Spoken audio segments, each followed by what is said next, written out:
வேகமாக வீழ்ச்சியடையும் அமெரிக்க டாலரின் பெறுமதி வலுவடையும் ரூபா. நேற்றைய தினத்துடன் ஒப்பிடும்போது இன்றைய தினம் அமெரிக்க டாலரின் விற்பனை பெறுமதி மீண்டும் 300 ரூபாய்க்கு கீழ் குறைவடைந்துள்ளது. அதன்படி இலங்கை மத்திய வங்கி வெளியிட்டுள்ள உத்தியோகபூர்வ நாணய மாற்று விகிதங்களின் அமைவாக அமெரிக்க டாலரின் மொத்த கொள்வனவு பெறுமதியானது 289 ரூபாய் 49 சதமாக பதிவாகியுள்ளது. அதே சமயம் அமெரிக்க டாலரின் விற்பனை பெறுமதியானது 298 ரூபாய் 49 சதமாகவும் பதிவாகி உள்ளது.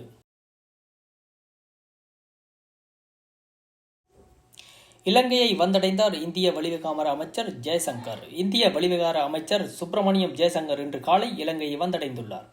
2 நாட்கள் உத்தியோகபூர்வ விஜயம் மேற்கொண்டு அவர் இலங்கைக்கு வருகை தந்துள்ளார். இந்த விஜயத்தின் போது ஜனாதிபதி அனுரகுமார் திசாநாயக்கா மற்றும் பிரதமர் ஹரணி அமரசூரி ஆகியோரை அவர் சந்தித்து கலந்துரையாட உள்ளதாகவும் தகவல் வெளியாகியுள்ளது. மேலும் இந்திய வெளிவிகார அமைச்சர் ஜெய்சங்கர் உள்ளிட்ட குழுவினர் வெளிவிகார அமைச்சர் விஜித ஹேரத்தையும் சந்தித்து கலந்துரையாட உள்ளதாகவும் அறிவிக்கப்படுகின்றது. எரிவாயு விலையில் திருத்தம் முடிவுகளை அறிவித்த லிட்ரோ மற்றும் லாப் கேஸ் நிறுவனங்கள்.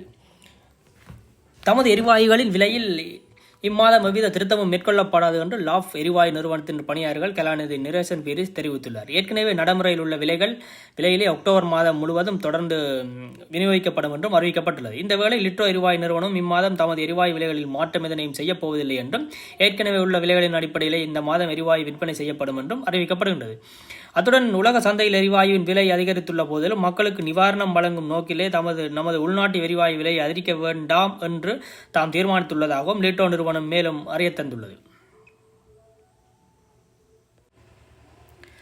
ஜனாதிபதி அனுரவின் முதல் வெளிநாட்டு பயணம் தீர்மானிக்கப்பட்டுள்ளது. ஜனாதிபதி அனுரகுமார் திசாநாயக்கா தனது முதலாவது உத்தியோகபூர்வ வெளிநாட்டு விஜயத்தை புதுடில்லிக்கு மேற்கொள்ள உள்ளார். இந்திய வெளிவிகார அமைச்சர் ஜெய்சங்கர் விடுத்துள்ள அழைப்பை ஏற்று பிரதமர் நரேந்திர மோடியுடன் கலந்துரையாடுவதற்காக இந்தியா செல்ல உள்ளார். எனினும் இந்த விஜயம் தொடர்பான திகதி இன்னும் நிர்ணயிக்கப்படவில்லை என்று கூறப்படுகின்றது. பெரும்பாலும் ஜனாதிபதியின் முதல் வெளிநாட்டு பயணம் நவம்பர் 14ஆம் தேதி நாடாளுமன்ற தேர்தல் முடிவடைந்த பின்னரே திட்டமிடப்படும் என்றும் எதிர்பார்க்கப்படுகின்றது. இந்த நிலையில் கடந்த செப்டம்பர் 21ஆம் தேதி ஜனாதிபதி தேர்தலில் வெற்றி பெற்ற பின்னர் அனுரகுமார் திசாநாயக்காவை முதல் உயர்மட்ட வெளிநாட்டு பிரமுகர் ஜெய்சங்கர் சந்திக்க உள்ளமையும் குறிப்பிடத்தக்கது. 2ஆம் நாளாகவும் தொடரும் IMF உடனான கலந்துரையாடல்.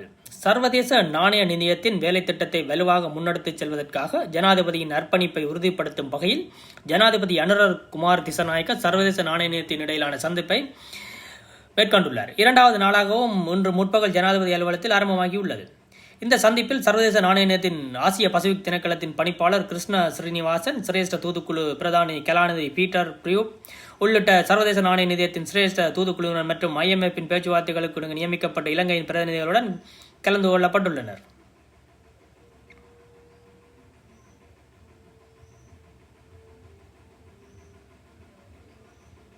இந்த நிலையில் சர்வதேச நாணய நிதியத்துடனான வேலைத்திட்டம் இலவுகளை அடைந்து கொள்ளும் அதே நேரம் மக்கள் சுமைகளையும் குறைப்பதற்கான மாற்று வழியில் செல்வதே ஜனாதிபதி அனுரகுமார் திசாநாயக்காவின் நோக்கமாகும் எனவும் தெரிவிக்கப்பட்டுள்ளது. ஜோர்தானில் உயிரிழந்த இலங்கை பெண் பெற்றோர் விடுவிக்கும் கோரிக்கை.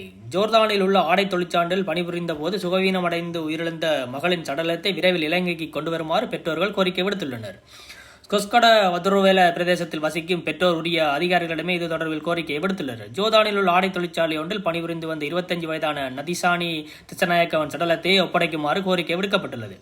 2023ஆம் ஆண்டு ஏப்ரல் மாதம் 10ஆம் தேதி அன்று ஜோர்டானில் உள்ள ஒரு ஆடை தொழிற்சாலையில் நதிசா வேலைக்கு சென்றதாகவும் கூறப்படுகின்றது.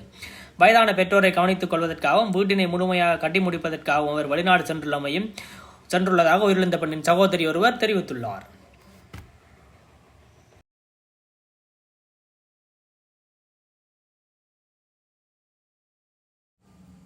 ஜாழ் பண்ணை சுற்றுவட்ட பகுதிகள் சிரமதான பணிகள் நடைபெற்றுள்ளது.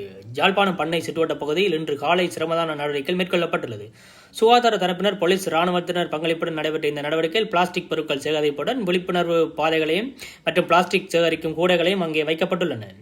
ஆரம்ப நிலையில் வடக்கு மாகாண ஆளுநர் வேதநாயகம், ஜாழ் மாவட்ட பதில் செயலாளர் பிரதீபன், வடக்கு மாகாண பிரதேச செயலாளர் இளங்கோவன், வடக்கு மாகாண சுகாதார அமைச்சின் செயலாளர் அருள்ராஜ், வடக்கு மாகாண சுகாதார பணிப்பாளர் சமன் பத்ரன் ஆகியோரும் பங்கேற்றுள்ளனர்.